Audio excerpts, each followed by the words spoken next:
আজকে খবরের কাগজ খুলে দেখি যে আমাদের আরেকটা দল যারা আগে আমাদের সঙ্গেই ছিল 1991 সালে ছিল না, কিন্তু না আমাদের সঙ্গে ছিল না, আমাদের সঙ্গে আসছে 2001 সালে।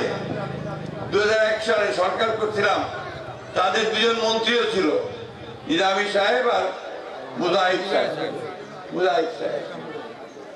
সরকার আমাদের সঙ্গেই ছিল। এখন ওরা বলতেছে আমরা নাকি ওই সময় দুর্নীতি করছি। তাহলে তুমি কি ধর্মপুত্র যুধিষ্ঠির ছিলা? ওই সরকারে তো তুমিও ছিলা, তোমারও তো ওইটাই ঘাড়ে আসে পড়ে, তাই না? তাহলে দুর্নীতির ভাগ তো তোমাকেও নিতে হবে কিনা বলেন? আমরা কোনো দুর্নীতি করিনি, আমরা দেশকে সেই সময় সামনের দিকে আগায় নিয়ে গেছি। সেই সময়ে বাংলাদেশকে বলা হচ্ছিল এই বাংলাদেশ বহুদূর আগায় গেছে। এই বাংলাদেশে তখন আপনার কলকারখানা তৈরি হচ্ছিল, পোশাক শিল্পে 15 লক্ষ মেয়ে শ্রমিক কাজ করত।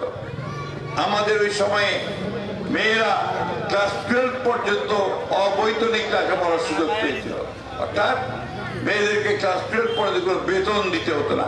এখন কি দিতে হয়? হয় না। ওইটা তখন কিন্তু বেগম খালেদা জিয়া সেটা করছে।